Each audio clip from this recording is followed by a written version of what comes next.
नमस्कार दोस्तों, आप देख रहे हैं नमो भारत न्यूज़। मैं हूं अतुल शुक्ला। दोस्तों, आप भारत के किसी भी राज्य में रह रहे हों, स्थिति भयानक है। हर जगह कोरोना का कहर है। हजारों की संख्या में केसेस हर रोज देखने को मिल रहे हैं और पूरे देश में यही आंकड़ा लाखों के पार है। और आलम यह है कि कई राज्यों में इस समय लॉकडाउन लगा दिया गया है। वहीं कुछ राज्यों में वीकेंड लॉकडाउन भी लागू किया गया है। ऐसे में भारत के अंदर कोरोना वैक्सीनेशन का प्रोग्राम भी चलाया गया है, जिसे लेकर बहुत से लोगों के मन में सवाल हैं, तो बहुत से लोगों के मन में बहुत से संदेह भी हैं। आज इस वीडियो के माध्यम से मैं भी इन संदेह को दूर करने का प्रयास करूंगा। हालांकि उसके लिए आपको यह वीडियो पूरा अंत तक देखना पड़ेगा। साथ ही अगर आपने अब तक हमारे चैनल को सब्सक्राइब नहीं किया है तो जल्दी से उसे सब्सक्राइब कर लीजिए और उसके साथ ही अगर आपने बेल आइकन नहीं दबाया है तो बेल आइकन भी दबा दीजिए, ताकि जब भी हम कोई नई वीडियो अपलोड करें तो आप तक उसकी नोटिफिकेशन ज़रूर पहुंचे।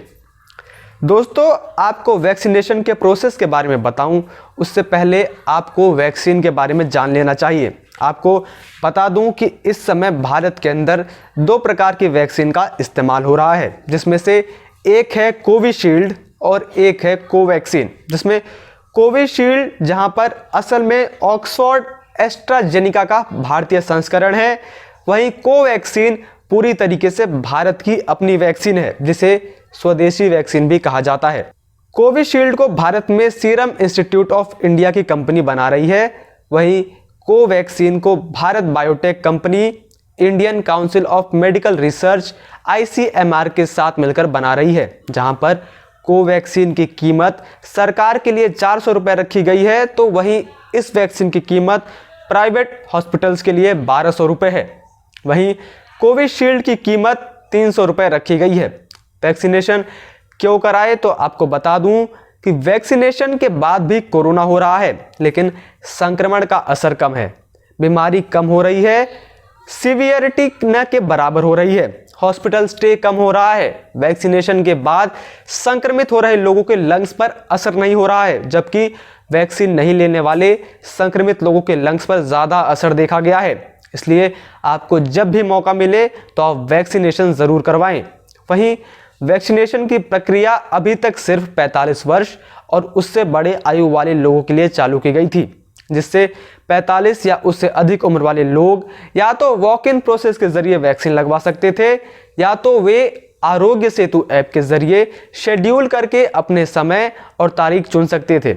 अगर आप चाहें तो सरकारी अस्पताल में फ्री वैक्सीनेशन की सुविधा भी उठा सकते हैं, या फिर आप प्राइवेट हॉस्पिटल्स में जाकर उनके द्वारा तय की गई कीमत पर भी वैक्सीनेशन लगवा सकते हैं। आपके पास दोनों ही चॉइसेस हैं। वहीं राज्यों के बार बार आग्रह पर केंद्र सरकार ने 18 वर्ष वाले आयु और उससे ऊपर के उम्र वाले लोगों के लिए भी वैक्सीनेशन की सुविधा 1 मई से शुरू करने की बात कही है।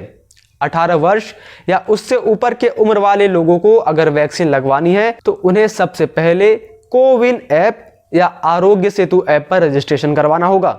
रजिस्ट्रेशन करवाने के बाद आप अपने हिसाब से वैक्सीनेशन सेंटर और समय और तारीख चुनकर आप उस वैक्सीनेशन सेंटर पर जाकर वैक्सीन लगवा सकते हैं। याद रहे, बिना शेड्यूलिंग के आपको वैक्सीन नहीं लगेगी।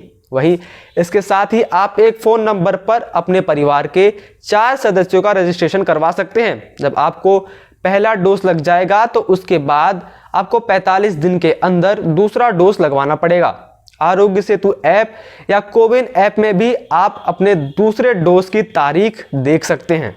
वैक्सीनेशन लगवाने के बाद क्या करें क्या ना करें। यदि आपको किसी दवा या ड्रग से एलर्जी है तो इस बारे में डॉक्टर को स्पष्ट रूप से जानकारी दें।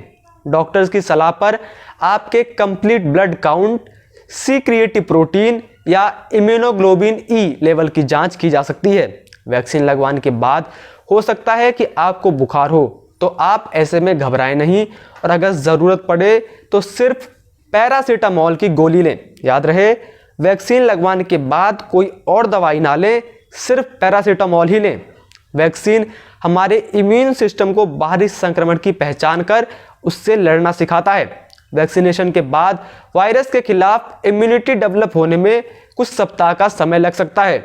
इसका मतलब ये हुआ कि वैक्सीन लगने के कुछ दिन बाद भी कोई इंसान कोरोना वायरस से संक्रमित हो सकता है, क्योंकि उस इंसान को वायरस के खिलाफ इम्यूनिटी डेवलप करने के लिए पर्याप्त समय नहीं मिला है। इसलिए वैक्सीन लगने के बाद भी सुरक्षा के तरीकों में ढील ना दें।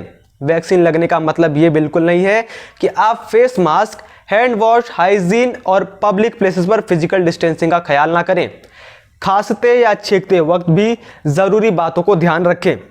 विशेषज्ञों का कहना है कि टीका लगने के बाद बुखार चढ़ने का मतलब शरीर को कोरोना संक्रमण से बचने के लिए टीका बेहतर काम कर रहा है, जो टीका के प्रभावकारी होने की तरफ इशारा करता है।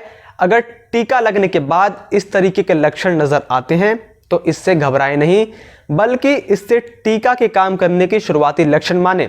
वैक्सीन लगने के बाद तुरंत काम पर जाने से बचें और हो सके तो कम से कम 2-3 दिन तक घर पर आराम करें और अपनी सेहत पर ध्यान दें। अगर कोई साइड इफेक्ट हो तो तुरंत डॉक्टर से सलाह लें। सेंटर पर भूखे पेट बिल्कुल भी ना जाएं। जिस आईडी से आपने अपना रजिस्ट्रेशन किया हो उस आईडी को अपने साथ वैक्सीनेशन सेंटर पर लेकर ज़रूर जाएं।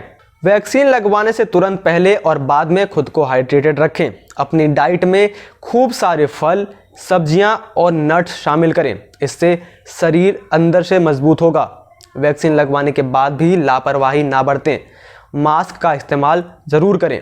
वैक्सीनेशन लगवाने के बाद जिस बाजू में वैक्सीन लगती है उसमें 2-3 दिन तक दर्द रह सकता है। यह बिल्कुल आम है, इसके बारे में भी घबराएं नहीं। वहीं आपको व्हाट्सएप और कुछ लोग वैक्सीन को लेकर तरह तरीके की बातें बनाते हुए नजर आएंगे, तरह तरह की भ्रामक खबरें सुनाएंगे। ऐसे लोगों की बातों पर बिल्कुल भी भरोसा ना करें और हो सके तो इस तरीके के लोगों से दूरी ही बनाएं। वैक्सीन पूरी तरीके से सुरक्षित है। वहीं भारत के अंदर अब तक कुल 15 करोड़ लोगों को वैक्सीन लगाई जा चुकी है। ज़्यादातर लोगों को वैक्सीन लगने से कोई दिक्कत नहीं हुई है, जबकि कुछ मामलों में लोगों ने हल्के से साइड इफ़ेक्ट्स महसूस किए हैं। महाराष्ट्र की कोविड-19 टास्क फोर्स के मेंबर डॉक्टर शशांक जोशी ने भारत बायोटेक की कोवैक्सीन और सीरम इंस्टीट्यूट ऑफ इंडिया की कोविशील्ड दोनों को ही सुरक्षित बताया है। बहुत कम मामलों में इनके साइड इफ़ेक्ट नज़र आए हैं। इस तरह के साइड इफ़ेक्ट न सिर्फ इन वैक्सीन में दिखाई दिए हैं, बल्कि कई दूसरी वैक्सीन में भी नज़र आए हैं। ऐसे में किसी भी भ्रामक खबर या संदेश से बिल्कुल भी ना घबराएं और वैक्सीन ज़रूर लगवाएं। वैक्सीन हमारी सुरक्षा के लिए ही बनाई गई है और आंकड़े भी यही बता रहे हैं। वैक्सीन लगवाने के बाद भी आपको कोरोना हो सकता है, लेकिन वो कोरोना जानलेवा नहीं होगा, उसका असर कम होगा। इस समय वैक्सीन ही एकमात्र उपाय है, तो वैक्सीनेशन ज़रूर करवाएं। बाकी आपकी इस बारे में क्या राय है आप कमेंट सेक्शन में ज़रूर बताएं। इतना ही नहीं, अगर आपको यह वीडियो पसंद आई हो तो आप इसे लाइक करना ना भूलें और इसे ज़्यादा से ज़्यादा अपने दोस्तों के साथ और अपने परिवार वालों के साथ शेयर करें, ताकि वो भी वैक्सीनेशन के बारे में जागरूक हो सकें और उनका जो डर है वो दूर हो सके। बाकी देश और दुनिया की तमाम बड़ी खबरों से जुड़े रहने के लिए देखते रहिए नमो भारत न्यूज़। जय हिंद, जय भारत। वीडियो को लाइक, सब्सक्राइब और शेयर करना ना भूलें। अपने विचारों को कमेंट बॉक्स में लिखकर हम तक जरूर पहुंचाइए।